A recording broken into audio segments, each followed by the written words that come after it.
जी पिढी आहे त्या पिढीचं खरं नशीब का आपल्याला त्या ठिकाणी तुकोबारांनी कीर्तनातून हा निवृत्त झालेल्या माणसाला पुन्हा स्वराज्याच्या प्रवृत्तीवर आणलं. ह्या आपल्यावर तुकोबारांचा दांडगा उपकार आहे. माझा मुद्दा एवढाच आहे. आई बापाची सेवा करणं म्हणजे काय? आई बापाची सेवा करणं म्हणजे त्यांचे हातपाय दाबीत बसणं नाही. आई बापाची सेवा म्हणजे त्यांच्या जवळच थांबणं असं नाही.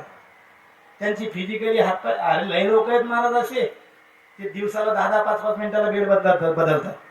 तरी त्यांची मुलगी 21 वर्षाची झाली का त्यांना ब्राह्मण सांगते नारायण नागबली करा, पितृदोष लागलाय. कशाचं लक्षण आहे? कशाचं लक्षण आहे? नीट आहे का? आई बापाची सेवा, आई बापाची सेवा याची व्याख्या करा एकदा. आई बापाची सेवा करणं याचा अर्थ असा आहे, आई बापानं जे स्वप्न पाहिलंय, आई बापानं जे स्वप्न पाहिलंय, असं मला माहिती आहे. माझं 1-2 वेळा या परिवाराशी पंडित महाराजांच्या सानिध्यामुळे येण्याचा योग आला. मी पंढरनाथ पाटलाच्या तोंडूनच त्या गप्पा ऐकल्या होत्या. पहिलं एवढं डेव्हलप नव्हतं, पण त्यांचं स्वप्न होतं कष्ट करावेत. ते कष्ट करत असताना धर्माला नीतीला कनेक्ट असावेत. काय कष्टही देखील कशाला असावे? धर्माला आणि नीतीला. नाही तर काही लोक आम्हाला बोलते, बाबा चोराला बी मस्त रातभर जागावं लागत. चोर बी काय करतो? माझं काय झालं मला, त्या पंडित महाराजांना माहिती आहे, परभणी जिल्ह्यामध्ये शिरूरच्या रेल्वे पटरीवर मी थांबलो होतो रात्री 2 वाजता. माझ्या कानात बाळ्या होत्या. बाळ्या म्हणजे सोन्याच्या होत्या त्या, आता नाही राहिल्या. तिथं थांबले तर रेल्वे पटरीवर मला इकडून माझ्या दोन्ही पण 2 चोर शिरले. डायरेक्ट एकानं गच्ची धरली, दुसऱ्यानं ते काय ते नाही ते यामाशी. पण थोडस मी सायकोलॉजी फेलच झालो, पण आमचा स्वभाव आहे महाराज. म्हणलं आता आपण तर आतून तर ढासळलो, पण याला ते दिसू द्यायचं नाही. मी घेण्यात देण्याचे त्याच्यावर ताव मारला. त्याला म्हणलं महाराज आहे, लक्षात ठेव, फुल लोड करेल पिस्तोले, म्हणलं तुमच्यातलं एक तरी मारीन मी. सगळे म्हणलं चोऱ्या करायला. असं म्हटल्यानंतर तिने गच्ची सोडून दिली महाराज. म्हणलं चला 8 आणे तर दम झाला. 8 आणे ताकद. त्याला म्हटलं काय शोधतोय का तुम्हाला चोऱ्या करताय? अरे कष्टाचं खावा. त्यातलं एक जण मला म्हणे, तुला हे काय कष्ट दिसत नाही? समोर अख्खं गाव बसेल होतं, आरडत होता तिथं. आम्ही इथं 9:30 पासून बसेले. किती बसून? घटका बोटी दिवस लेखी धरून माप. कोण येतय का? तुझी एकटा सापडला म्हणून. कष्ट आहे का नाही त्यात? आहेत ना, मग पाप लागायला पाहिजे का? मला सांगा, चोरीच्या कर्मामध्ये कष्ट आहेत का नाही? आहेत. मग पाप का लागतं? नीट आहे का? कष्ट केली पाहिजे, पण धर्मनीतीच्या संकेतानुसार. कष्ट करा. पंढरनाथ पाटलाचं जीवन, यांचा संसार एवढा यशस्वी आणि सक्सेस होण्याच्या पाठीमाग केवळ कष्ट नाही. कष्ट करणारे लय आहेत. कष्टाचे पैसे सुद्धा तमाशाला घालणारे लोक आहेत का नाही? मग कष्टाचे पैसे निवृत्तीनाथाचा रथ, निवृत्तनाथाचं मंदिर बांधायचंय, धर्माचं काम करायचंय, तिथं द्यावे का गौतमीला खर्चावेत? नीट आहे का? कष्टाने कमवलं आणि ते धर्मात नाही गेलं, आणि धर्म आणि कष्ट एकत्र येऊन जर जे मिळवलं जातं ना, ते यदा कदाचित म्हणलो मी, ते सुख नाही देणार, पण समाधान निश्चित देईल. पण धर्माचे कष्ट आणि नीतीला निर्देशित कष्ट केले तर तिथं समाधानही आणि सुखही एकत्र नांदतं महाराज. शेवटच्या क्षणापर्यंत या परिवारानं पंढरनाथ पाटलाची सेवा केली. कधी कधी काय होतं, काही एक जणच करतो सेवा, एक जणच करतो. मला त्यांच्या आई सुद्धा म्हणजे आजारी पडल्या होत्या. मी तर म्हणतो आशिया खंडातलं हे पहिलं उदाहरण असेल का ज्या सासूची सेवा करत असताना सुना मैत्रिणीवाणी वागतात. हा तुमच्या संसारातला सोन्याचा कळस आहे महाराज. ज्याच्या परिवारामध्ये सुना आणि सासू जर मैत्रिणीवाणी वागत असेल तर काय समजायचं महाराज, काय समजायचं? आश्चर्य. एवढी 40-42 एकर जमीन इतकी हाय क्वालिटीना डेव्हलप करून त्यांची इच्छाच होती आपला प्रपंच आपले अंगोर मुंबई पर्यंत जावेत. त्यांची सुरुवातीची इच्छा काय असेल? आपले अंगोर लखनौ पर्यंत जावेत, आपले अंगोर मद्रास पर्यंत जावेत. महाराज बापाची इच्छा ही का मुंबई सारख्या लखनौ सारख्या मोठमोठ्या शहरात आपला माल जावा, पण पोरांनी ती इच्छा त्यांच्या 100 पट आउट ऑफ कंट्री मानलेला हा पंढरीनाथ पाटलाचा आशीर्वाद आहे महाराज. हे केवळ पोरांचं टॅलेंट नाही. ज्याला संसारात यशस्वी व्हायचंय ना, यशस्वी व्हायचं, त्याच्यासाठी अत्यंत महत्वाचा घटक एक आहे.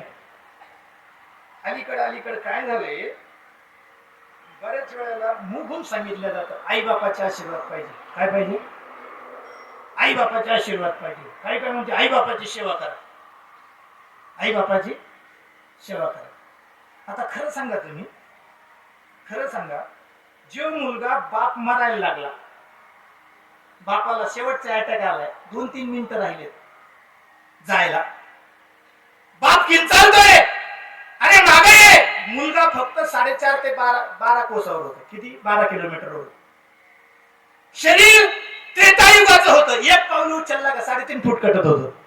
किती वेळ लागला असता महाराज? आताच 1 किलोमीटर इतका.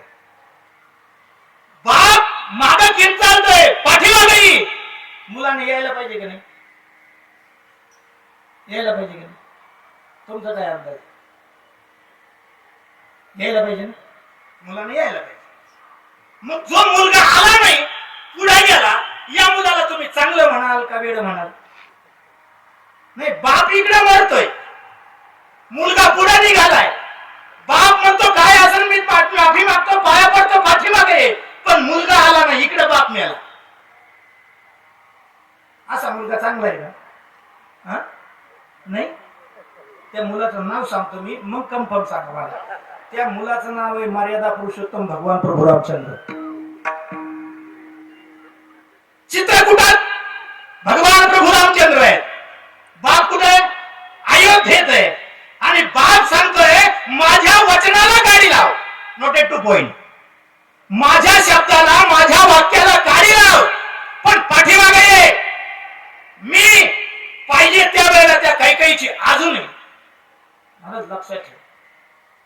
आले का राम? आले. मग रामाला पाठ लागायला पाहिजे का आशीर्वाद लागायला पाहिजे? नीट आहे का? आपली भारतीय संस्कृती, वेद उपनिषद यांनी मोठ्यांची सेवा याचा अर्थ असा आहे, केवळ त्यांच्या फिजिकली पायाजवळ बसा. आमचा एक चुलत भाऊ आहे, आमच्या चुलत्याला सोडितच नाही. म्हणलो लय जीव आहे रे. ती म्हणे याच्या पायाजवळ बसल्याशिवाय याच्या बँकेतले पैसे माझ्या नावावर टाकणार.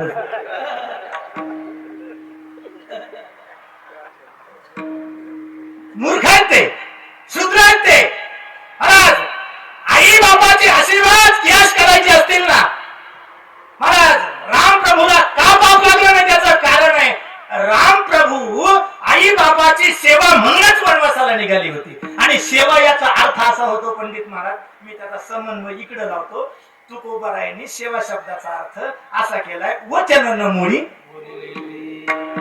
तुमच्या शब्दाला आपली खानदान अशी आहे, आपली संस्कृती अशी आहे, आपले डीएनए असे आहेत, पुढचं बोलू, आपले जीन्स असे आहेत, आपल्या रक्ताच्या थेंबामध्ये ज्या पिशी आहे त्या पिशीमध्ये जे क्रोमोझोम आहे त्यांची गुणवत्ता ही आहे. काय? प्राण जाये परी. आणि आभाळ वेळ भेटला तर भेटू कोणत्या तरी जन्मात, पण या जन्मात ज्या कुळात आपण जन्माला आलोय, ज्या खानदानीत आपण जन्माला आलोय, ज्या संस्कारात आपण वाढलोय, त्या पिढीचा हा अलंकार आहे का जीव गेला तरी चालेल, पण शब्दाला काळिंबा लागता कामा नये. बाबा मी निघालेलो आहे आणि तुम्ही मला जा म्हटलेले आहे. आता काही जरी झालं तरी आपल्याला कुळाची, पितरांची, बापाची सेवा मला घडावी असं वाटत असेल, राम प्रभू याला सेवा म्हणतात. सेवा सेवा श्रद्धांजली म्हणजे काय? मी लक्ष्मण पाटलाला सांगेल, त्र्यंबक पाटील, उत्तमराव पाटील त्यांची जावई आहे, निर्मलाताई त्यांची कन्या आहे, एक भाऊ स्वर्गवासी आहे सुभाषराव. पण ज्या परिवाराला एकच तुमच्याकडून आम्हाला अपेक्षा आहे, जसं पंढरीनाथ पाटलानं त्यांच्या हयातीत आपल्या घरातलं उत्पन्न तर सोडून द्यावं, प्लस होईल मायनस होईल तसं काही नाही काय, पण जे वातावरण त्यांनी डोळ्यानं पाहिलेलं आहे ते आई साहेब आहे तोपर्यंत राहू द्या. आणि आई साहेब गेल्यानंतरही कधीही जेव्हा स्वर्गातून हे दोन आत्मे तुमच्या प्रपंचाकडे पाहतील का त्यांना स्वर्गाला मारावीशी वाटेल आणि पुन्हा निफाड्याच्या कुळामध्ये जन्माला जावं वाटेल, अशी अपेक्षा त्यांची राहिली पाहिजे. असं कर्तृत्व तुमचं असलं पाहिजे. आई बापाची सेवा याचा अर्थच असा आहे. काय सेवा? सेवा सेवा म्हणजे काय? छत्रपती आई साहेबांचे पाय दाबीत नाही बसले. महाराज अफजल खानाच्या भेटीचा प्रसंग अर्धाच मिनिट सर्वांना माहिती आहे. राजे शंभू राजांना आई साहेबांच्या मांडीवर ठेवलं, सईबाईला भेटून आले, सईबाईनं एकच अपेक्षा केली, असा पदर धरलेला होता. मला ती गोशातली पद्धत होती 17व्या शतकात. फलटणकराची लेख होती, असा पदर धरला आणि एकच इच्छा केली, बस काही अपेक्षा नाही, शंभू मध्ये जीव गुंतत नाही, स्वराज्याकडे पाहण्याची इच्छा नाही, शरीर नटावं थटावं राणी म्हणून मिळवावं हेही स्वप्न नाही, फक्त एकच इच्छा आहे का तुम्ही घराच्या खाली गेल्यानंतर खानाच्या भेटीत जे घडेल तो निकाल येण्याच्या अगोदर माझे प्राण मावळलेले असावे, ही खानदान महाराष्ट्राची मायबाप. त्याच्यात तुमचा विजय होईल का पराजय होईल असं नाही मला म्हणायचं, पण तो ऐकण्यासाठी मी नसली पाहिजे. राजे घराच्या खाली उतरले, सईबाई निघून गेल्या. निघत असताना दुसरा प्रसंग आहे. पत्नी अशी बोलली, छोटे शंभू राजांच्या चेहऱ्याकडे छत्रपतींची नजर गेली आणि आई बोलते, आई राजे क्षत्रिय आहात तुम्ही, 5122 वर्षापूर्वी इथं गीता तयार झालेली आहे. क्षत्रियानं युद्धाच्या वेळेला आणि युद्धभूमीवर रडणं ते त्याच्या कीर्तीला, त्याच्या लायकीला, त्याच्या गुणवत्तेला झिरो करणार आहे. ओवी वापरू. क्षत्रिय आहात तुम्ही, हे तुम्ही रडलात, तुम्ही चेहरा सोडलात तर काय घडेल? महाराज जगात निंदेला पात्री व्हाल, निंदेला, आणि निंदेला पात्र झाला तर अपकीर्ती. निघा, रडू नका. तुमच्या नजरेनं सांगितलंय मला जगाच्या पाठीवर एकच आई अशी आहे का मृत्यूच्या खाईत आपल्या पोराला जायचं सांगते, म्हणून ती आई राहत नाही, बाई राहत नाही, राणी राहत नाही, ती राष्ट्रमाता ठरते. तिचं नाव आहे हा राष्ट्रमाता जिजाऊ महासाहेब. राजांना सांगितलं आमची सेवा करायची ना, आम्हाला सुखी करायचंय ना, तुम्हाला आम्हाला आनंदी ठेवायचंय ना, निघा. तुमचं जे होईल ते होईल, जे आम्हाला ऐकण्याची इच्छा नाही ते जरा तुमचं घडलं तर मांडीवरचा शंभू गादीवर ठेवील आणि स्वराज्याचं रक्षण करील. निघा. आई साहेबांना पायाजवळ बसवलं का? काही येडपट आवलं ती. माझ्या चुलतीला म्हणलं होतं हे यंगरट आहे, याला आपण पब्लिक स्कूलला टाकू. ते नाही शिकलं चालत. चुलतीने 15 वेळा चुलती हल्ली बघ, पोरग शिकायला टाकू, पोरग शिकायला टाकू. नाही जाऊ दे. नाही महाबाबड्या मायाजवळ, महाबाबड्या. आता चुलता स्वर्गवासी झाला आणि बाबड्या दररोज 2 बादल्या पितो. कळलं तुम्हाला? सेवा शब्दाचा अर्थ नीट समजून घ्या. सेवा शब्दाचा अर्थ आहे आपल्या आई वडिलांना जे स्वप्न पूर्ण केलं. लक्ष्मण पाटील, तुमचा परिवार पंढरीनाथ पाटलाचं स्वप्न करायला पूर्ण निघाला, त्याच्यासाठी आमचा साष्टांग मानाचा मुद्रा तुमच्या परिवाराला. या क्षणापर्यंत साऱ्या घरात गोकुळ असत. मला संसाराची तेवढीच पकड जाम. पुन्हा जाता जाता आपला एक, ज्याला हे 3 मुलं सुभाषराव, त्र्यंबकराव, लक्ष्मणराव आणि निर्मलाताई, हे 4 भावंड. त्या 5वं भावंड आमच्या हरिभक्तीपर्यंत आपल्या नाशिक जिल्ह्याचे वारकरी महामंडळाचे जिल्हा अध्यक्ष आणि ज्यांनी आपल्या कमी कारकिर्दीत निवृत्तीनाथाच्या मंदिराची जबाबदारी स्वीकारून समाधी मंदिराचा कळस बसवला आणि सोन्याचा बसवला, असे सोन्यासारखे पंडित महाराजांना आपला पाचवं अपत्य मानलं. आणि मग हा पंडित आहे, वारकरी आहे, आपल्या घरात आहे, आपला मुलगाच आहे. या रंगलेल्या, या वैभव संपन्नतेनं नटलेल्या प्रपंचातूनही महाराज आपण श्रीमंत असताना आपल्या देवाबद्दल अंतःकरण जरा संवेदन होत असेल ना, असं समजावं आपल्यावर देवाची कृपा आहे. आणि संपत्ती असून आपलं देवाबद्दल, धर्माबद्दल, देशाबद्दल अंतःकरण संवेदन होत नसेल ना, समजावं आपण. तुम्ही ठरवा काय ठरायचं. पंडित महाराज वारी करतात, आपणही वारी केली पाहिजे. म्हणून जवळ होते तवर शेवटपर्यंत केलीच ना. आणि त्यांच्यानंतर या वर्षी तर वारीला नव्हते, पण त्यांच्यानंतर आपल्या वडिलाची वारी चालू राहिली पाहिजे. म्हणून लक्ष्मणराव चांगल्या रीतीने बिझनेस केला. महाराज बिझनेस पांगळ सोडून देणारे लोक आहेत. काय बिझनेस मायनस केल्यानंतर कधी कधी तर 10-20 लाख घेते, धंदा टाकीते, एमपीएस घालते, पत्र्या सहित. बिझनेस सक्सेसपणामध्ये बिझनेस सोडणं हे खरं सक्सेस आहे. लक्षात ठेव. काय का उगं घेण्या देण्याचं खातं एमपी मध्ये जावं, जप्ती यावी, पांडावं, मग आपण म्हणजे संपत्ती आणि दया आधी असली ठाया ही भगवंताची भूती आहे. असा वैभव संपन्न परिवार, आणि त्या परिवाराला यशस्वी होण्यासाठी जे लागतंय ना, मी सांगितलं तुम्हाला, सेवा म्हणजे हातपाय दाबणं. आपल्या आई वडिलाची जी इच्छा आहे ना, त्या इच्छेला आकार देणं आणि ते आकार देण्यासाठी प्रवास करणं. भलं मग त्याच्यासाठी घर सोडण्याची वेळ आली तरी चालेल, गाव सोडण्याची वेळ आली तरी चालेल, देश सोडण्याची वेळ आली तरी चालेल. आई बापाची सेवा म्हणजे उगा त्यांच्या जवळ बसू नका. बावळट आहेत ते आई बाप बी. नीट ऐका, स्थलांतर हे विकासाचा अत्यंत महत्वाचा कंपल्शन मधला घटक आहे. हिटलरने जर सोडली नसती जर्मनी तर जगत जेता झाला नसता. इंग्लंड वाल्यानं इंग्लंड सोडलं नसतं, जगत जेते ठरले नसते. आणि आपलाही मोदी हिंडला नसता तर जगात आपली 5व्या क्रमांकाची अर्थव्यवस्था झाली नसती. लक्षात ठेवा. थोडं दम मला काही गोष्टीला, ते काय माझा मावस भाऊ नाही, पण मी थोडस काही गोष्टीचा स्टडी होल्डर आहे. लक्षात ठेवा.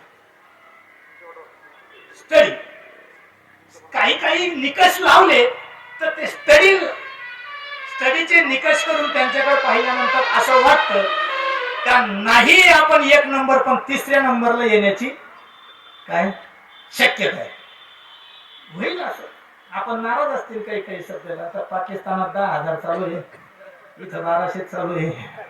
असे काही तडजोड करावं लागते. त्याला मुद्दा आहे आई बाबाची सेवा करणं. याचा अर्थ असा आहे का त्यांच्या इच्छेनुसार श्रद्धांजली म्हणजे काय? श्रद्धांजली शब्दाचा अर्थच आहे त्यांचं जर एखादं अपूर्ण स्वप्न असेल तर ते पूर्ण करणं. याचं नाव काय? श्रद्धांजली. पूर्ण करणं. त्याच्यासाठी जिंदगी खपी न मारा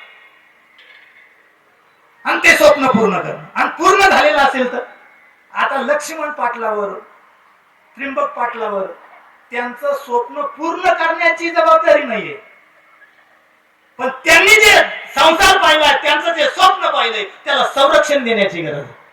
काय आता मंगल पांड्याचं स्वप्न पूर्ण करायचंय का आपल्याला? भगतसिंगचं पूर्ण करायचंय का? राजगुरूचं करायचंय का? सुभाषचंद्र बोसचं करायचंय का? महात्मा गांधीचं करायचंय का? नाही. ते लढले महाराज, त्यांनी स्वप्न पूर्ण झालेलं आहे त्यांचं. आता आपल्यावर जबाबदारी काय? आपल्यावर जबाबदारी आहे त्या स्वातंत्र्याला संरक्षण देणं. आपल्या कोणत्याही कृतीनं तसं आई बाबाची स्वप्न पूर्ण करणं, त्यांना श्रद्धांजली वाहणं म्हणजे त्यांचं अपूर्ण असलेलं स्वप्न पूर्ण करणं. पूर्ण झालेलं असेल त्याच्या संरक्षणासाठी काय करायचं? आपलं आयुष्य घालवायचं. आणि मग जे सक्सेस मिळतं ना, जगात 3 लोक असे आहेत महाराज, त्यांचे उपकार फिटत नसतात. पुढचं बोलू का? फिटत नसतात म्हणण्यापेक्षा फेडायचे बी नसतात. दुसरं एक वाक्य असं आहे जगात तीन घटकाला जाणू नका. जाणण्यासाठी बुद्धी लागते आणि बुद्धी कोणत्याही गोष्टीचं उत्तर देते महाराज. बुद्धी काय? म्हणून 3 घटक असे आहेत, त्यांना जाणत बसू नका, त्यांना मानायचं शिका. पहिला घटक आहे देव. देव असणच का?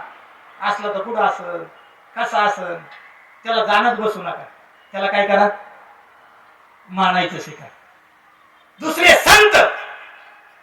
संतांना जाणत बसू नका. ते चांगल्याला नाही कळले. ते उद्या कलकत्त्याला नाही कळले महाराज का याच्या अंतकरणाच्या हातातल्या कृपेमध्ये एक युग पुरुष दडलेला आहे, त्यांचं नाव स्वामी विवेकानंद आहे. अख्खा कलकत्ता काली मातेच्या दर्शनाला जात असताना रामकृष्ण परमहंसाला वलंडून जात होतं महाराज. हा कोणीतरी इथं आजारी पडलेला आहे, वेडा आहे म्हणून संत कुणालाही कळतील नाही कळत. म्हणून संतांनाही जाणू नका, देवालाही जाणू नका. आणि तिसरा व्यवहारातला घटक आहे, ज्या कुळात आपण जन्माला आलोय, ज्या परिवारात आपण जन्माला आलोय, ज्यांच्या पोटी आपण जन्म घेतलाय, त्यांना जाणत बसू नका. ते LLB वर्ल्डर आहे का, त्यांनी MPSC करेल का, UPSC करेल का, ते ग्रॅज्युएट आहे का, पोस्ट ग्रॅज्युएट आहे, त्यांना जाणत नका बस. त्यांना गीता सांगते, शास्त्र सांगते, आमची संस्कृती सांगते, त्यांना जाणत बसू नका. माना मातृदेव पितृदेव भव. या 3 घटक असे, त्यांना मानायचं नाही, त्यांना जाणायचं नाही. काय ठेवायचं? मानायचं. चरणी ठेवीजे माथा. आणि मग ज्याला आपल्या व्यावहारिक संसारिक भौतिक जगात सक्सेस लागत असेल तर त्याला एका गोष्टीचं कंपल्शन आहे. कोणत्या एका गोष्टीचं कंपल्शन आहे. आपल्याला व्यवहारात भौतिक जगात सक्सेस मिळवायचं असेल ना, तर त्याला कोणाची तरी कृपा असावी लागते, कोणाचे तरी आशीर्वाद असावे लागतात. म्हणून अलीकड काय झालंय, सक्सेस साऱ्यांनाच लागते. काय? साऱ्यांनाच. माझे सुद्धा स्वप्न आहे, आता 2024 नाही पूर्ण होऊ शकत, पण 29 पाहू. जर चहा विकणारा पंतप्रधान होऊ शकतो तर मग मी 1992 उलटी ज्ञानेश्वरी म्हणत होतो महाराज, आता राहिली नाही. नियम असा आहे, काय हरकत आहे, पण नीट ऐका. या देशाचा पंतप्रधान होण्याचा अधिकार साऱ्यांचा आहे, पण लायकी साऱ्यांची नाही. काय? लायकी फक्त परमार्थात अधिकार साऱ्यांना आहे, पण लायकी नाही साऱ्यांची उद्धाराची, सक्सेस होण्याची. मनुष्यानाम सहस्रेश. मग ज्याला सक्सेस मिळवायचे, सक्सेस साऱ्यांनाच मिळवायचे, म्हणून साऱ्यांना कोणाच्या कशाची गरज आहे? आशीर्वादाची. आणि मार्केटचा एक नियम आहे,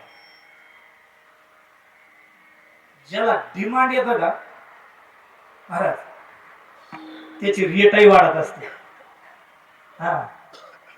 त्याची फसवणूक होत असते. म्हणून खोटा आशीर्वाद विकणाऱ्या बाबा लोकांची संख्या जादा झाली आणि खोट्या आशीर्वादानं तृप्त झाल्याचा आविर्भाव आणणारे मूर्खांची संख्या जास्त झाली. पण जगात आशीर्वाद हे कोणत्या जाती धर्मासाठी, व्यक्ती विशेषासाठी, विशिष्ट प्रवर्गासाठी आशीर्वाद नावाचा घटक कोणीही आरक्षित केलेला नाही. तो ओपन सोडेल, ओपन. आणि आशीर्वाद, कृपा हे सामर्थ्य फक्त तिघांकडेच आहे. कोणाकडे? एक तर परमात्म्याकडे, एक तर संताकडे, आणि एक तर आपल्या आई वडिलाकडे. मग ज्याला सक्सेस मिळवायचंय, या तिन्हीपैकी एकाचे आशीर्वाद मिळवायचे, ते आशीर्वाद कुणाला मिळतात? NT मध्ये जन्माला आलो, ST मध्ये आलो, ओपन मध्ये आलो, OBC मध्ये आलो नाही. जगात या 3 लोकांचे आशीर्वाद ओपन आहे, ओपन ठेवून दिलेले भर चौकात. ज्याला लागत असतील त्याला घ्या, पण ते आशीर्वाद नीट आहे का? त्या आशीर्वादाचे एक वैशिष्ट्य आहे, आशीर्वाद देणाऱ्याला देता येत नाही आणि घेणाऱ्यालाही घेता येत नाही. त्या आशीर्वादाचं वैशिष्ट्य आहे, जो कॅपेबल झाला का आशीर्वाद त्याच्याजवळ येऊन काय होतात? स्थिर होतात. आई वडिलाचे आशीर्वाद तुम्हाला असं वाटतं का? काही काही लोक म्हणजे आशीर्वाद आमच्या आई वडिलाचा असं. आता तुम्ही सांगा कोणाचे आई वडील आशीर्वाद देत नाही? एकच मुद्दा सांगतो, माझी सेवा समाप्त करतो. महाराज एक आई होती, आईच्या आशीर्वादानं वडिलाच्या आशीर्वादानं महाराज मुलाचं चांगलं व्हायला पाहिजे का वाटोळ व्हायला पाहिजे? हा कन्फर्म ठरलं, लॉक करू. आई वडिलाच्या आशीर्वादानं मुलाचं काय होतं? चांगलं होतं, ठरलं. आता नीट ऐका. एक आई अशी होती, अंजनीनं आपला मुलगा वज्रदेही आपल्या फॅलेमिन ट्यूब मध्ये बनवला. काय कंटेंट वापरले असतील मला माहित नाही, पण आपल्या मुलाला आपल्या फॅलेमिन ट्यूब मध्ये वज्रदेही बनवलं मारुतीरायाला. पण 5000 वर्षापूर्वी अफगाणिस्तान मध्ये एक मुलगी जन्माला आली, या हिंदुस्थानची सुनबाई झाली. तेव्हा अफगाणिस्तान आपल्या देशातच होता 5000 वर्षापूर्वी. कंधार प्रांतातली ती मुलगी होती, हस्तिनापूरची सुनबाई झाली, नवरी म्हणून इथं आली आणि हळद खेळायच्या कार्यक्रमाला. तुमच्याकडे हळद खेळतात का? लग्नाच्या दुसऱ्या दिवशी खेळतात का? बरं ते जाऊ द्या, पण लग्न होते की इकडे? बरं, लग्नाच्या दुसऱ्या दिवशी ते हळद खेळायचा महाराज कार्यक्रम सुरू झाला.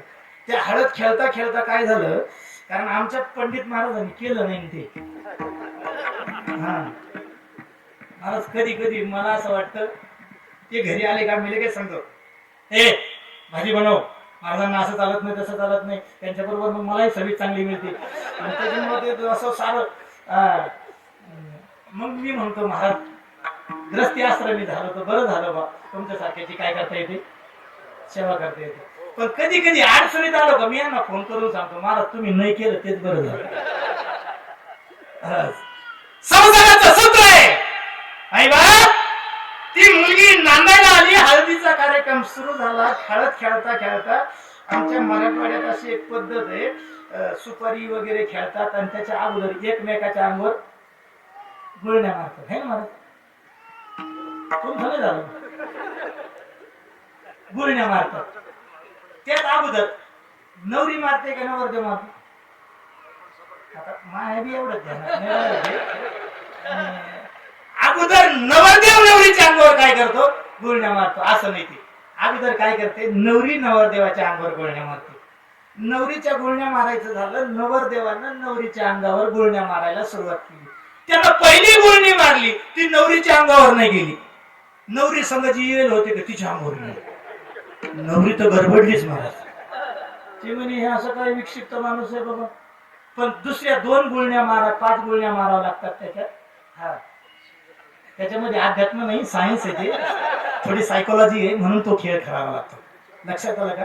त्यांना एकमेकांचं फिजिकली आकर्षण वाढावं याच्यासाठी ते असतं. असो हा, आणि नंतर सायकोलॉजी त्यांचं ते कनेक्ट व्हावे याच्यासाठी तो पूर्वजांनी केलेली परंपरा. मला त्या नवरदेवानं 5 गुळण्या मारल्या, 5 पैकी एकही नवरीच्या अंगावर नाही गेली. ती नवरी घाबरली, बापानं असं काही नवरदेव करून दिला. पण दुसऱ्या क्षणात तिच्या लक्षात आलं आपला बाप मूर्ख नाही, आपला बाप आपल्याला मूर्खाच्या पदरात बांधू शकत नाही. पण ज्या अर्थी या नवरदेवाकडून असं घडलंय, काहीतरी प्रॉब्लेम असेल. तिच्या झटकन लक्षात आलं आपल्या नशिबानं आपल्या बापानं जो नवरदेव करून दिलाय, आपल्या बापानं आपल्या प्रारब्धानं जो मिळालाय तो जयवंत आहे. उभ्या आयुष्यात तो संसार पाहणार नाही. पण खानदान हिंदुस्थानची होती मायबाप. तिनं हळदीची साडी फाडली, सूर्यनारायणाला दाखवली आणि सांगितलं, नारायणा माझा नवरा संसार पाहणार नाही तर मीही उभ्या आयुष्यात संसार कशाला पाहू. डोळ्याला पट्टी बांधली, डोळ्याला पट्टी बांधली. आंधळ्या नवऱ्याच्या हाताखाली 100 पोरांची आई झाली. 100 पोरांची अशा आई झाली. आंधळ्याचा देखणा संसार तिनं उभा केला. इतकी ताकदवर आई. मग अशा आईच्या आशीर्वादानं डायरेक्टर दत्तू पाटीलच आहे ना. मला फिजिकली असं चेहऱ्यामध्ये फेसिंग मध्ये कळायला नाही नव्हतं. तुमच्या गावात आलो, मग यांना सांगायचं होतं ना, तुम्ही यांच्या संग आलो असताना. जय हरी. मुद्दा असा तिनं ते पाहिलं, एवढी ताकदवर आई का ज्या आईला आंधळ्या नवऱ्याचा संसार उभा केला महाराज, आणि त्याच आईला त्यातल्या एका पोराचं, मोठ्या पोराला 18 वर्षाचं झाल्यानंतर त्याला इथून तिथून वज्रदेही बनवलं. किती ताकदवर आहे असेल महाराज. वज्रदेही बनवलंय. आणि बी त्याच्या शरीरावर काम नाही करत. वज्रदेही म्हणजे बुलेट प्रूफ नका समजू, बुलेट प्रूफ याला कदाचित धोका देतं, पण ज्याच्या शरीरावर RDX बी काम करू शकत नाही असं वज्रदेही ज्या आईला बनवलं, एवढी ताकदवर आई, मग अशा आईच्या आशीर्वादानं तिच्या मुलाचं वाटोळ व्हावं का चांगलं व्हावं? मला उत्तर हवंय. सामान्याने चांगलं व्हायला पाहिजे, पण हिस्ट्रीनं उत्तर दिलंय, इतिहास असा सांगतो त्या मुलाचं वाटोळ झालं, नरकाला गेला महाराज. त्या आईचं नाव आहे गांधारी, मुलाचं नाव आहे दुर्योधन. मग आईच्या आशीर्वादात ताकद नव्हती का? नीट ऐका, इथं पंढरीनाथ पाटलाचे आणि कौशल्याबाईंचे आशीर्वाद आणि सुभाष पाटील असतील, त्रिंबक पाटील असतील, लक्ष्मण पाटील असतील, त्यांचे नातवंड असतील, सुना असतील, अख्ख्या परिवाराचे आई वडिलांचे आशीर्वाद आणि वर्तमान पिढीचं कर्तृत्व याचा संगम झाला का तिथं उत्क्रांतीचा ऐश्वर्य प्राप्त होत असतं. माय बाप, लक्षात ठेवा. आई वडील किती पुण्यवान असू द्या, पण मुलं जरा कर्तव्य शून्य असले ना, आई बापाचा आशीर्वाद कॅश नाही होत. परंपरा किती चांगली असू द्या, ज्ञानोबा तुकोबारायची असू द्या, पण त्या रस्त्यानं चालणारा कीर्तनकार जरा नालायक असेल, ज्ञानोबा तुकोबारायचे आशीर्वाद नाही मिळत. तो जर या व्यासपीठावर गाणे म्हणत असेल, कलापथक म्हणत असेल, महाराज समजावं, संप्रदाय किती चांगल्यांचा असू द्या, कीर्तन ऐकूनही अधोगतीला जावं लागेल. कीर्तन ऐकून बी साधन असं आहे महाराज, साधन नाही केलं तर कमी दोष लागतो, पण साधन करून जर चुकीचं केलं तर ज्यादा दोष लागतो. म्हणून नीट ऐका, मागच्या पिढीचं पुण्य आणि वर्तमान पिढीचं कर्तृत्व ज्याच्याकडे देव, संत आणि आई वडील यांचे आशीर्वाद कुणाला मिळतात? नातीला, सुनाला, पोरांना, त्या परिवाराला, या तीन लोकांचे आशीर्वाद आई, देव, संत आणि आई वडील कुणाला मिळतात? त्याच्यासाठी काय लायकी निर्माण करावं लागते, काय निकष आहे त्याचा? निकष लागतात. आमच्या तिकडे एक दिवस मी पेपरला बातमी वाचली, परभणीला होतो कीर्तनाला, दुपारी 2 टाळकरी होते महाराज, तुमच्यासारखा मृदंग आहे, पहिला संध्या युवराज म्हणून. कीर्तन संपल्यावर बातमी पाहिली, मी युट्यूब चालू केलं, त्याच्यावर बातमी पाहिली, कर्जमाफी कर्जमाफी. इतका खुश झालो, सांचा पाकवायचा म्हणे वा वा वा तुम्हाला कर्जमाफी. कारण माझ्याकडे 46 लाख होतं, माझ्याकडे 46 लाख होतं. खुश झाली ती म्हणे महाराज पिढी चारा, 500 रुपयाची पिढी चारली महाराज 1 किलोमीटर. आणि तशीच गाडी संभाजीनगरला आणली, त्या बँकेत गेलो, म्हणलं गेलोशी द्या, शासनाचा GR आहे, अंमलबजावणी लगेच चालू आहे, कर्जमाफी झालेली आहे, देऊन टाका. ती बँक मॅनेजर मला चांगलं ओळखीचं होतं, ती म्हणे यांना सांगा. शिंदे महाराज येत नाही हो म्हणे, मग इतके चांगले माणसं इतक्या लवकर असं येड्यावानी कोण करू राहिले? त्यांना म्हणलं बाकीचं बोलू नका, एनओसी द्या, कर्जमाफी डिक्लेअर केलंय शासनानं. ते म्हणे महाराज कर्जमाफी शासनाने केली आहे खरं आहे, पण नीट ऐका, त्याचे निकष असे, तुमचं लोन ऍग्रीचं नाही, तुमचं लोन बंगलोर घेतेले, इथं शेतकऱ्याला माफी झालेली. काय झालेली? मग मला सांगता एक भजनी तो खत झाला, आपल्याला आता मी शेतकरी, त्याच्याकडे 7 लाख होते, पण त्याला 16 एकर त्याच्या 12 एकर त्याच्या नावावरच होतं. तिने एनओसी मागितली. ती म्हणे तुम्ही शेतकरी आहे, पण कसं आहे म्हणे, तुमचा 7-12 बहुभूधारक आहे तुम्ही, आणि निकष काय? अल्पभूधारक. मग तिसरा पकवाजा होता, अरे त्याला 3.5 एकरच होते. ते म्हणे मग नाही एनओसी द्या. ते म्हणे तुम्हाला एनओसी द्यायला काही हरकत नाही, तुमच्या वडिलांच्या नावावर 3.5 एकर आहे, अल्पभूधारक म्हणजे तुमच्या विभागणीमध्ये बसता तुम्ही, पण नेमकं तुमची थोरली भाऊजाई प्राध्यापक आहे, तुमचा धाकटा भाऊ सर आहे, एक इंजिनियर आहे, त्यांना राजीनामे द्यायला नाही कळलं? शासनाची योजना लाटायची असेल ना पंडित महाराज, निकष निकष. आपली योजना सक्सेस झाली, वारकरीपणा सोडून द्यायचा, वैष्णवपणा सोडून द्यायचा, कलाकार म्हणून शिक्का लावून घ्यायचा, आणि मग डिमांड करायची शासनाकडे, आणि मी 50च्या पुढे गेलोय असं डिक्लेअर करायचं. वारकरी म्हणून नाही बरं का, कीर्तनकार म्हणून नाही, टाळकरी म्हणून नाही, पखवाजा म्हणून नाही, आपलं वारकरी शील सत्व सोडायचं. आणि काय म्हणायचं स्वतःला, काय म्हणायचं, असं एवढं केलं तर मग शासनाची योजना लागता येते. शासन कलाकाराला देते, वारकऱ्याला नाही देत, कीर्तनकाराला नाही देत. निकष आहे, ते निकष पूर्ण केले का शासन जशी योजना लागू करतं तसं शास्त्र असं सांगतंय. शासनाचे निकष जरा सांभाळले तेव्हा देवाचे आशीर्वाद, संतांचे आशीर्वाद आणि आई वडिलांचे आशीर्वाद तेव्हा प्राप्त होतात. मग तुकोबा वेळ झाला, सांगा बरं 5 मिनिटात. नेमकं आई वडील किंवा संत किंवा भगवंत या तिघी पैकी एक जणाचे आम्हाला आशीर्वाद मिळवायचे, कारण आम्हाला काय व्हायचंय, सक्सेस व्हायचे. मग ते सक्सेस साठी कंपल्शन आशीर्वादाचे. या 3 पैकी आमचा देवाचा जास्त संबंध नाही आला, आम्हाला देवाचे आशीर्वाद नाही मिळाले तरी चालते. संतांचा आमचा जास्त संबंध नाही आला म्हणून संतांचे आशीर्वाद नाही मिळाले तरी, पण आम्ही आमच्या आई बाबाच्या पोटी जन्माला आलोय, त्यांचे आशीर्वाद आम्हाला मिळाले पाहिजे. याच्यासाठी निकष कोणता आहे, काय केलं म्हणजे त्यांचे आशीर्वाद आम्हाला मिळतील. तुकोबाराय म्हणले हे मला माहित नाही, पण मी 4 वेदाचा अभ्यास केलाय, त्याचा अर्थ मला समजलाय. त्या अभ्यासाच्या अंती मी या निकषापर्यंत आलोय, निष्कर्षावर आलोय का आशीर्वाद ज्याला ज्यांचे लागतात त्याला ते मिळवायचे असले तर पहिला निकष कोणता आहे, त्या निकषाचं डिक्लेरेशन अभंगाच्या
केवळ गुणवान नाही महाराज, तुम्ही गायक नाही, तुम्ही उत्कृष्ट वैष्णव भजनी आहात.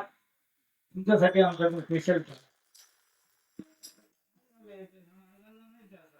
लंबे आंगडे घालून उभा राहते लोक फेस टू फेस, पण फेस टू फेस नाही दिलं काही हरकत नाही. सादृश्य सापडलं लगेच येतं, परफेक्ट प्रमाण देत नाही दिलं तर काही हरकत नाही. तुमची ही शिस्त म्हणण्याचा आविर्भाव मृदंगाचार्य ताळकरी इतकं चांगलं नियोजन झाले. पंढरनाथ पाटील निफाडे हे संसारिक महापुरुष होते असं या व्यासपीठावरून सिद्ध नाही केलं महाराज पंडित महाराज. पंढरनाथ पाटील हे फार मोठे वारकरी संप्रदायाची धुरा सांभाळणारे फडकरी होत असे सिद्ध केले या व्यासपीठाला.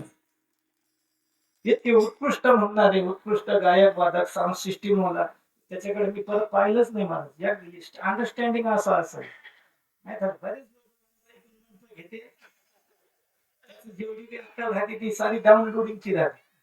जगात ज्ञानाच्या 2 जाती, एक डाउनलोडिंग आणि एक अंडरस्टँडिंग. त्यातले डाउनलोडिंग वाले जेवढे गायक आहेत ना, घेण्या देण्याचा कुठे चक्र धरला त्याला समोर कळत नाही, आपण हसला ते हसत त्याला हेच कळत नाही आपल्या चुकलीवर हसला म्हणून. माझा नियम असा आहे, साऊंड सिस्टीम उत्कृष्ट आहे. मृदंगाचार्य तर कोणत्या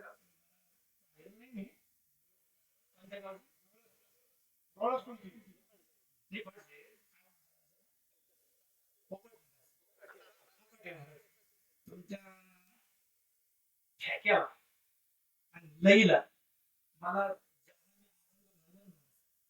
ते अभंग म्हणल्यानंतर लय वाढावी का माग वाढावी, माग वाढत असताना किती गहू गव्हाच्या एका दाण्यातून किती भागात माग वाढावी. तुम्ही ते खरं इकडे असण्यापेक्षा नामदेवरायाच्या फडावर जसा पकवान आहे ना, गहू गहू मागवडीत होते मला ते. पण त्यांचं मागवडणं फक्त त्यांना जाणवत होतं, मला आडवं येत नव्हतं. मला त्या माग वाढण्याचा आनंद येत होता. तुमच्यासारखा पकवाच्या लईला मी ह्या 20 दिवसात तरी पाहिलं नाही. असे फुटू ते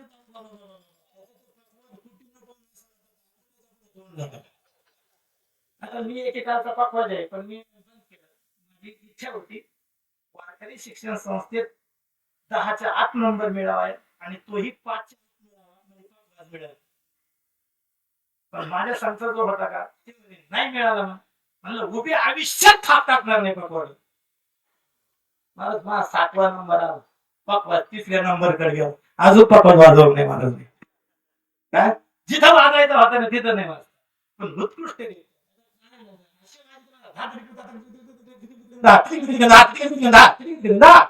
नियम तर लय काय मात्र काय वाजवणं मला. हा उत्कृष्टरित्या हे सारं नियोजन जे 5वं अपत्य ज्यांनी ज्यांना मानलंय, कुठल्याही कार्यक्रमाचा कॅप्टन चांगला लागला. कॅप्टनला माणसाचा वापर करता येईल. भाजप एवढी मोठी झाली, इतके गुण नाही तिच्यात. नीट ऐका, मी थोडासा कोणत्या गोष्टीची समीक्षा करणार आहे. भाजप असतील बी गुण, एवढं मोठं गुणच कारणीभूत नाही. त्या कॅप्टनला फिल्डिंग चांगली लावता येईल. कोणता माणूस कुठं करायचा, त्याचा वापर कसा करायचा. काँग्रेसचं येत चुकलं. त्यांच्याकडे सारा असताना 5-5, 4-4, मला ज्या देशात 4-4, 5-5 मुख्यमंत्री, त्यांचा वापर तर करून घ्यायचा ना. माणसाचा वापर जर करता नाही आला, माणसं निघून जातात किंवा माणसं ते क्षेत्र सोडून देतात. माणसं जवळ आल्यानंतर तो कोणत्या कोणत्या कॅटेगरीचा आहे, त्याची गुणवत्ता काय, ही नियोजन करताना शोधली पाहिजे आणि त्या पद्धतीचं त्याला काम दिलं पाहिजे. महाराज तो मग पक्ष असो, संघटना असो, संस्था असो, परिवार असो, कार्यक्रम असो, ज्याला ते नियोजन करता येतं, ती कार्य, ती संस्था, तो कार्यक्रम यशस्वी झाल्याशिवाय राहत नाही. या कार्यक्रमाचे कॅप्टनशिपच आमच्या पंडित महाराजांकडे आहे. तरी बी बरेच लांबून लांबून बोलतो. कॅप्टनला फिडिंग लावता आली ना महाराज, कॅप्टनला जर फिडिंग नाही लावता आली ना, शेवटच्या मॅच मध्ये हेच झालं. 9-10 मॅच जिंकल्या, शेवटच्या वेळेस बॉलरचा नाही. जर कॅप्टनला फिल्डिंग नाही लावता आली,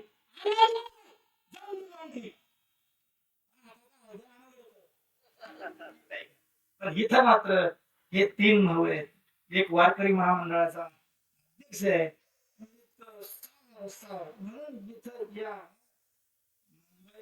हायवेवर सुद्धा आनंदीचं स्वरूप प्राप्त झालं. याच श्रेय तर या निफाडे परिवाराला आहेच आहे. पण पंढरनाथ पाटील तुम्हाला पंडित म्हणायचे, त्यांच्याजवळ एकदा चांगलं केलं तुम्ही हा संप्रदायात आणलं. त्यांना पंडित म्हणायचे. तुमचं बुद्धीचं पांडित्य तुम्ही या सेवेत लावलंय, अभिनंदन तुमच्यासाठी. मुद्दा हा आई वडिलांची आशीर्वाद कुणाला म्हणतात, तुकोबाराय म्हणतात. आशीर्वाद तया जाती, त्यांच्याकडे जातात. ते जातात आपोआप. कसे जातात, काय जातात, तया जाती. तया म्हणजे कोणाला, ज्याच्या चित्तामध्ये त्या व्यक्तीबद्दल देवभाव आहे, आवडे चित्ती देवाची, देव म्हणून ज्यांनी सेवा केली, मग काय मिळतं आई बापाच्या सेवेनं. त्यांचे आशीर्वाद मिळाले तर काय मिळतं. तुकोबारायांनी इथं ते फल सांगितले. पंडित महाराज किंवा जे कोणी वारकरी महाराज मंडळी असेल त्यांच्यासाठी हे विधान करतो. तुकोबारायांनी आशीर्वाद ज्याला मिळाले, आवडी चित्ती हा निकष. बरं ज्याला मिळाले त्याला काय फायदा होतो, त्याच्याकडे जे नाही ते त्याला मिळेल याची गॅरंटी नाही. बरं असा एक अर्थ करायचा. म्हणजे तुमच्या जे जवळ नाही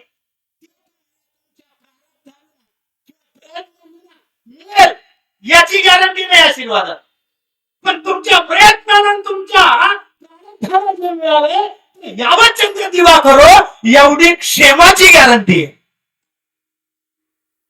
आशीर्वादात काय, जे तुमच्या दैवात नाही, जे तुमच्या प्रारब्धात नाही, जे आशीर्वादाने काय होऊ शकतं त्यालाच आशीर्वाद म्हणायचे. जे दैवात बी नाही आणि त्याच्यासाठी प्रयत्न बी.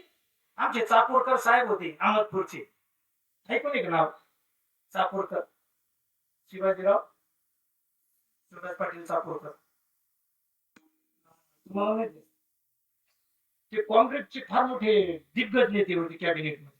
सोनिया गांधी बी त्यांच्या शब्दाला वजन बसलं. त्यांनी इतकी फिडिंग लावली पंडित महाराज. फिडिंग कशी लावतो मला चांगली माहिती. जमून आणलं होतं त्यांनी. 24 घंट्यात शपथ होणार होता. 10 सूट शिवले वाढत त्यांनी 3-3 लाखाचे. किती? 10 सूट शिवून घेतले. पण इतकं लॉजिक लावलं, इतकं वापरलं. शपथविधी व्हायच्या अगोदर काय झालं काय नाही, सुभाषितकाराचं एक टॅगलाईन पूर्ण झाली. श्रीयस्य चरितम पुरुषस्य भाग्यम कुतो भवशः. काय झालं कोणाला? त्या 24 घंट्यात यांनी 3 महिन्यापासून सूट शिवून ठेवली होती शपथविधीसाठी चापोरकरांनी. पण जनता नावाची एक ब्रँड होती साडीचा, इंदिरा गांधी नाव वाटल्या होत्या बघ, जनता नावाचा जनता साडी प्रसिद्ध झाली. अशी आणि तिला या सुप्रीम कोर्टाचे, हायकोर्टाचे, जगातले भारताचे जे मुख्य जज आहेत का त्यांच्या समोर मैं ईश्वर साक्षी, आणि त्या बाईचं नाव आहे प्रतिभाताई पाटील. लक्षात ठेवा. आणि त्यांनी तिथं तुम्ही सत्ता घ्यायचा मला प्रतिभा. त्यांचे शब्द शपथविधी झाल्यानंतर, राष्ट्रपती झाल्यानंतर त्यांनी सांगितलं मी हे पद मिळवण्यासाठी मला प्रयत्नही केला नाही आणि मला हे असेल, पण हे मिळालं कसं? वेदांत वाचस्पती काव्य तीर्थ जगन्नाथ अण्णांनी त्यांना प्रश्न विचारला, मग मिळालं कसं? ते मला असं वाटतं मी याच्यासाठी इतकी दैववान बी वाटत नाही, प्रयत्न केला नाही. महाराज ज्ञानोबराच्या तुकोबराच्या आशीर्वादाने मिळालं. आशीर्वादात ही ताकद आहे. लक्ष्मण पाटलांचा, दीपक पाटलांचा हा परिवार आहे. असाच्या तसा राहण्यासाठी ज्या आशीर्वादाची गरज आहे तो आशीर्वाद मिळाला. त्याचं फल काय? तुकोबराय म्हणतात. त्याचं फल योगाचं नाही, क्षेमाचं आहे. टिकत नाही तर 8 वाजता शपथविधी होऊन 9:30ला सरकारही बरखास्त होऊ शकते. काय मुलगा होणं महत्वाचं, जगणं महत्वाचं. आमच्या साडूनी बोर घेतला, 2 गाड्या लावल्या आणि मला म्हणजे बोरची पूजा होती, भजन करायचं होतं. मग मी तिथे टाळकरी आली, त्यांना पोहे बेगाव घातले, गाडीत बसली, निघालो. पण आमच्या काय माणसाला म्हणलं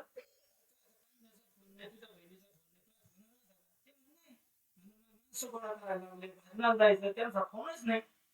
पाण्याची पूजा होती त्यांची.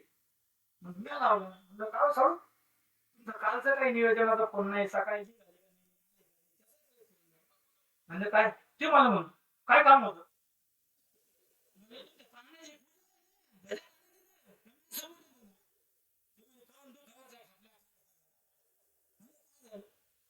त्या दिवशी अर्धा तास चालली.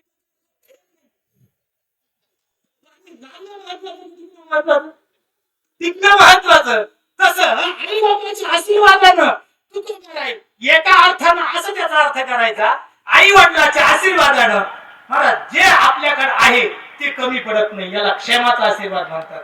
आणि दुसरा अर्थ बुद्धी लावून असा करायचा का याच्यामध्ये ज्या अर्थी क्षेम झालाय त्या अर्थी योगाची ताकद.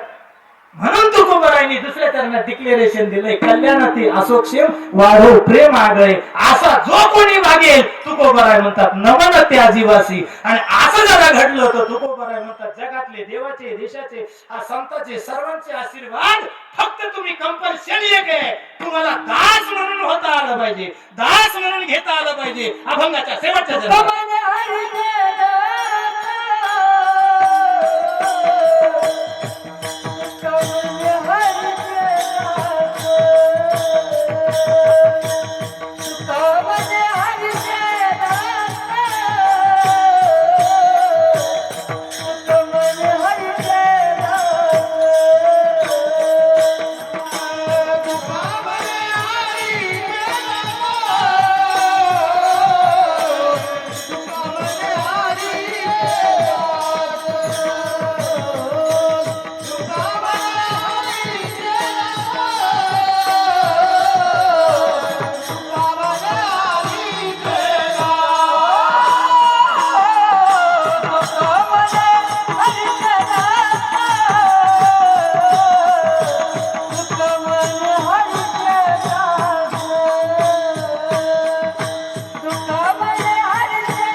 संगीत शक्ती है ईश्वर की, हर स्वर में बसे है राम. असे गंधर्वापेक्षाही गुणी गोड टाळकरी आमच्या पंडित महाराजांनी या चढत्या पहारातही सुगंध देणारं गायन या मंडळीनं केले. जसं की अभिनंदन. जाता जाता सरळ अभंगाचा भाव असा आहे, आशीर्वाद कोणालाही मिळत असतात, देणाऱ्याला देता येत नाही, पण घेणाऱ्याला आपली लायकी सिद्ध करता आली तर कधी कधी काही काही होतं. आम्ही महाराष्ट्राभर हिंडतो, बरेचसे अपत्य आई वडिलांना नाव ठेवतात, बाबा त्याचा जीव सारा ठरल्यातच आहे. काही म्हातारे काही पोरं म्हणतात बाबा त्याचा जीव धाकट्यातच आहे. आशीर्वाद असा नसतो, मागून नसतं मिळत. आपली लायकी, आपण त्यांचं स्वप्न पूर्ण केलं, त्यांचं जे अंतःकरणातलं ते स्वप्न पूर्ण केलं, त्यांनी तोंडातून शापही दिला तर लागत नाही मला. हा याचा वारकरी संप्रदायाने सेवेची व्याख्या अशी केलेली आहे. तुकोबराय म्हणतात, देवा आम्ही यदा कदाचित तुला घोडे लावू, तुला शिव्या देऊ, पण आमच्या वाडवडिलांनी सांगितलं तुझे पाय नाही सोडायचे. ज्ञानेश्वर महाराज म्हटले, देवा मी तुला यदा कदाचित पूजणार नाही, पण माझ्या निवृत्तीनाथानं सांगितलेलं आहे, निवृत्तीने तत्वता सांगितले, ते सोडणार नाही, त्यांचं कार्य सोडायचं नाही. तसं पंढरीनाथ पाटलांना दाखवलेल्या नीतिशास्त्राचा पंडित महाराज असा एक नियम आहे, मरणाऱ्या माणसाला समाधानानं मरण कधी येतं माहितीये? त्याला रोग होऊ द्या, तो यदा कदाचित डॅमेज होऊ द्या त्याचं फिजिकली शरीर, काही असू द्या, पण त्याचं मरण त्याही अवस्थेत समाधानी करता येतं आणि होत असतं. कधी? नीतिशास्त्र असं सांगते, त्याच्या अंगाला छिद्रे पडू देण्याचा कोणता रोग होऊ द्या, पण त्याने जर ठरवलेलं जे स्वप्न आहे त्या स्वप्नपूर्तीच्या ध्येयानं आपण उभा केलेला परिवार आणि परिवारातले सदस्य त्या रस्त्यानं चालले, हे त्यानं डोळ्यानं जर पाहिलं तर त्याच्या अंगाला कितीही छिद्रे असू द्या, कितीही वेदना शरीराला होऊ द्या, पण त्याच्या चित्ताला, योग्याला समाधी जे मिळत नाही ते सुख त्या संसारिकाला मिळतं, असं नीतिशास्त्र सांगते. आणि हा निकष आमच्या पंढरीनाथ पाटलांना पूर्ण केलाय. अख्खा परिवार चांगल्या रीतीने डेव्हलप आहे. परिवारातले सारे सदस्य, नातवंड, मुलं, सारेचे सारे चांगल्या रीतीनं पदवीधर, शैक्षणिक क्षेत्रामध्ये चांगल्या रीतीनं अग्रेसर आहे. नाही तर शेती बी अग्रेसर असं घडत नाही बरं की. परवा दिवशी मी पंडित महाराज श्री सागरला फोन केला, म्हणलं वारकरी संप्रदायात तुम्ही अभंग नेहमी सांगत असता, काय उदास विचारे, अभंगाची सुरुवात काय? जोडून या, जिथं जोडून या धन, जिथं उत्तम व्यवहार आहे ना तिथं उदास विचाराचा अभाव आहे, आणि जिथं उदास विचार आहे ना तिथं उत्तम व्यवहाराचा. महाराज आपला परिवार सुखी ठेवणं नीट आहे का? जगाला सुखी करणं उगं घेण्या देण्याच्या पुढेही काश्मीरला जाऊन पंक्ती नका घालू. जगाला सुखी करणं याचा अर्थ असा आहे, आपण ज्यांच्या पोटी जन्माला आलो, शब्द नीट आहे का? जगाची व्याख्या करून घ्या, जगाची बाउंड्री मारा एकदा. आपण ज्या परिवाराच्या पोटी जन्माला आलोय, ज्या आई बाबाच्या पोटी जन्माला आलोय, त्यांना पॉझिटिव्ह ठेवता आलं पाहिजे. एक, आपण ज्यांना जन्माला घातले त्यांना योग्य दिशा देता आली पाहिजे. हे दोन कार्य आपल्याकडून घडले तर आपण जग सुखी केलं. काय केलं? जग सुखी केलं. आणि त्यामध्ये लक्ष्मण पाटील तुमच्या या वैभवाला नाही, बंगलेलाही पाहतो आम्ही. काही मी तर राजस्थान पोटावून इकडून तिकडून ग्रेनाइट आणून बंगले बांधले, पण त्या बंगल्यात गेलं का एका बेड मधून आवाज येतो, तिकडं झालं तिकडे वर का चहा घ्या. नाही कळलं तुम्हाला? कळलं?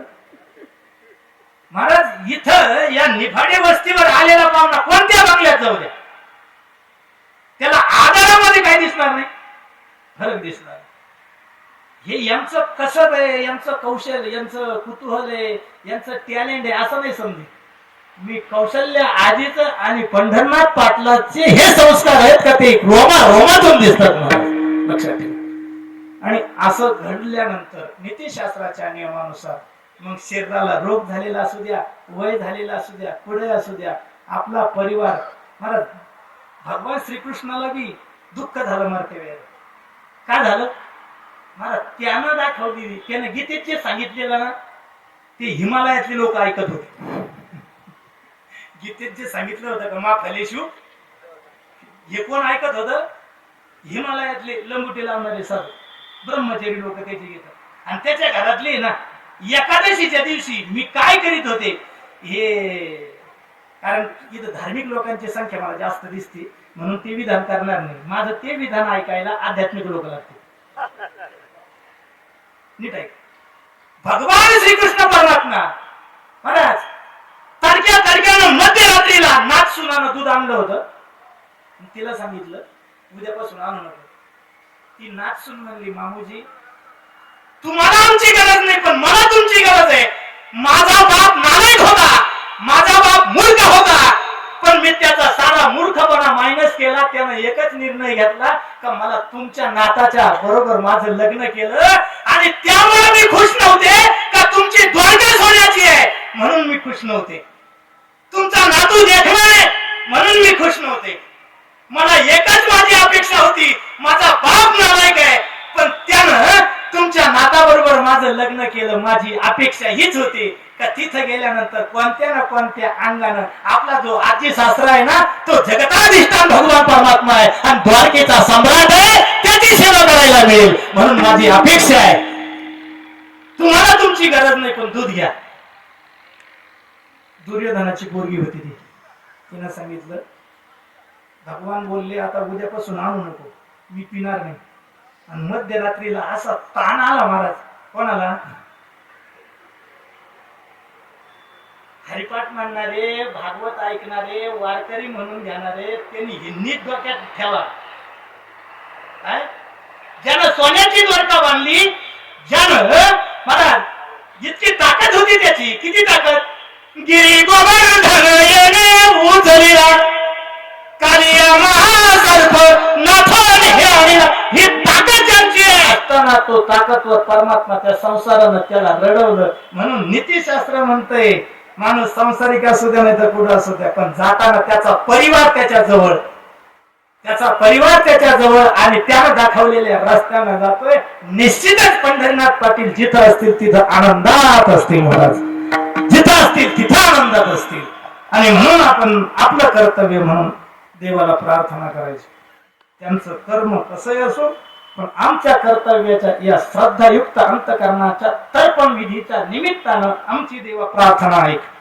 दीनानाथ दीन संभाळी आपुले, दीनानाथ दीन संभाळी आपुले, नको बाहू गेले पाप पुण्य. त्या देवाला प्रार्थना करायची. प्रार्थनेत ती ताकद आहे. आणि ती प्रार्थना कशी करायची? सर्वांनी असे हात जोडा. माझ्या पाठीमागे 3 वेळेला मंत्र म्हणा. तदनंतर विठोबा रुक्मिणी भजन होईल आणि आपल्या संप्रदायाच्या आपल्या पिढीच्या भाग्यानं 550 वर्षापूर्वीचा जो प्रश्न होता प्रलंबित तो प्रश्न सुटला आणि आपलं स्वप्न पूर्ण झालं. भगवान प्रभू रामचंद्र सिंहासनावर विराजमान झाले, राम मंदिर झालं. म्हणून त्या रामाच्या आगमनाप्रित्यर्थ त्यांना कौतुक वाटावं म्हणून इथून असं भजन करायचं 2 मिनिटं तर ते तिथं पोहोचलं पाहिजे. त्याच्या अगोदर सर्वांनी हात जोडा. माझ्या पाठीमागं म्हणा ज्यांचं श्राद्ध कर्म आहे भगवान परमात्म्याला विनंती करायची की ज्या विनंतीनं ज्यांचं श्राद्ध कर्म आहे त्यांना सद्गती मिळावी आणि त्यांच्या जाण्यानं ज्या परिवारांना ज्यांना दुःख झालंय ते दुःख पेलवण्याची त्यांना शक्ती मिळावी अशी देवाला प्रार्थना करायची आणि आपली सेवा समाप्त करायची. सर्वांनी माझ्या पाठीमागे म्हणा हरि ओम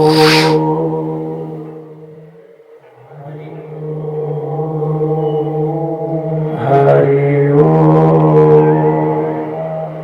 हरि ओम